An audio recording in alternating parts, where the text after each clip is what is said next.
Di Melayu bukan konsep biologis, bukan konsep darah semata-mata.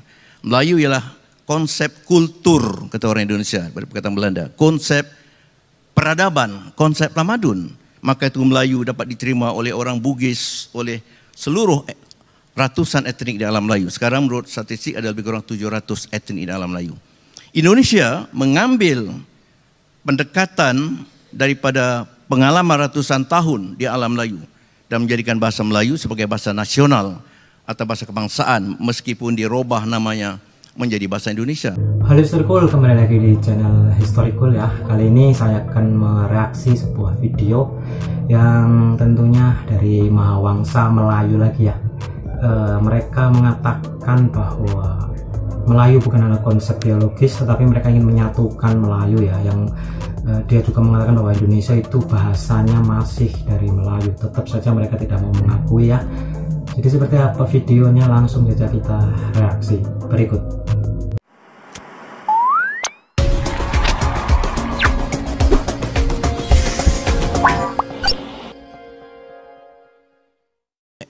Ratusan etnik di alam Melayu. Sekarang menurut statistik ada lebih kurang 700 etnik di alam Melayu. Indonesia mengambil pendekatan daripada pengalaman ratusan tahun di alam Melayu.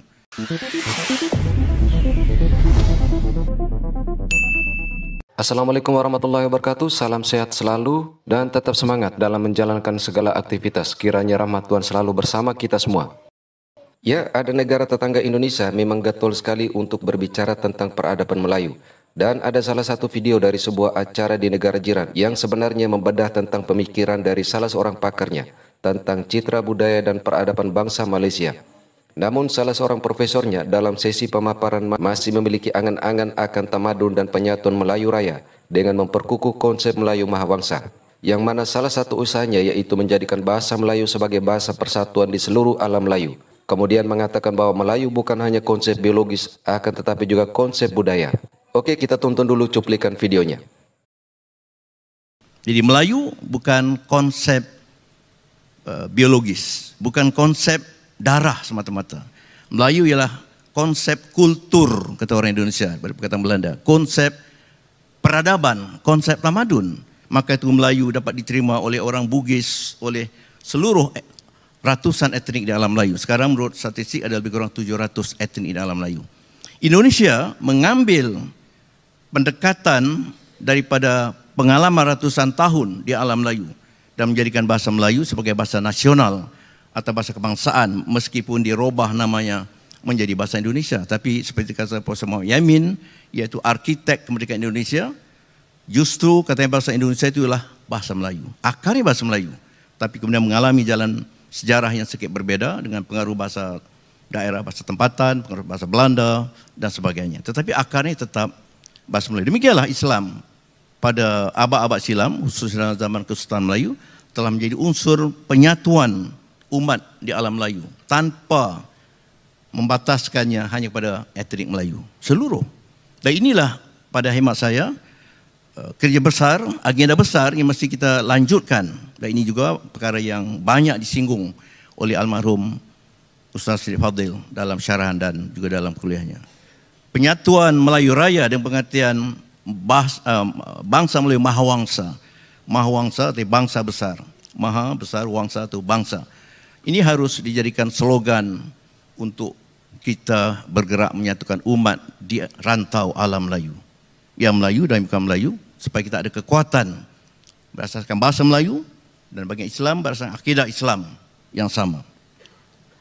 Dan pada zaman itu jugalah kita menyaksikan bagaimana tamadun atau peradaban Melayu itu muncul dengan cukup gemilang dalam semua ranah ataupun bidang yang saya sebut tadi, baik undang-undang, hukum kanun Melaka, kitab induk yang disadur oleh pelbagai kerajaan Melayu yang lain, dijadikan kitab bagi pedoman menata masyarakat berdasarkan kitab undang-undang masing-masing. Di Perak ada kitab undang-undang 1999 Perak yang lain daripada hukum kanun Melaka, tapi bersandarkan bahagian besarnya undang-undang Islam.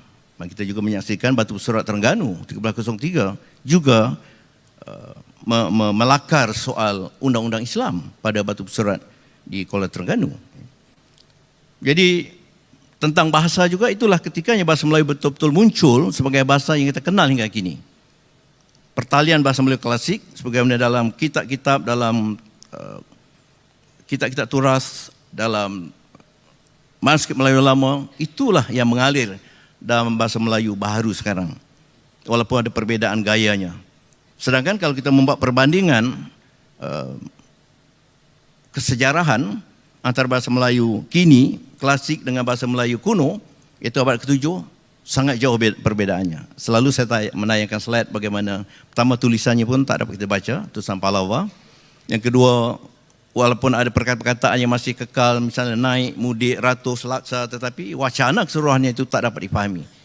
Tapi kita membaca batu surat Terengganu, meskipun ada kesulitan sedikit, tetapi kita masih dapat menangkap apa kira-kira kandungan batu surat Terengganu. Ini satu hal yang penting sebab kita menggerakkan bahasa Melayu sebagai bahasa persatuan di negara kita dan persatuan di seluruh alam Melayu. Saya tidak dapat bicara panjang tentang itu, telah banyak saya tulis di sana sini, jadi saya ringkaskan saja. Dan tahap ketiga menyaksikan bagaimana tamadun Melayu menghadapi tantangan kerana dalam zaman penjajahan tamadun Melayu diperosokkan demikian rupa oleh penjajah Inggris.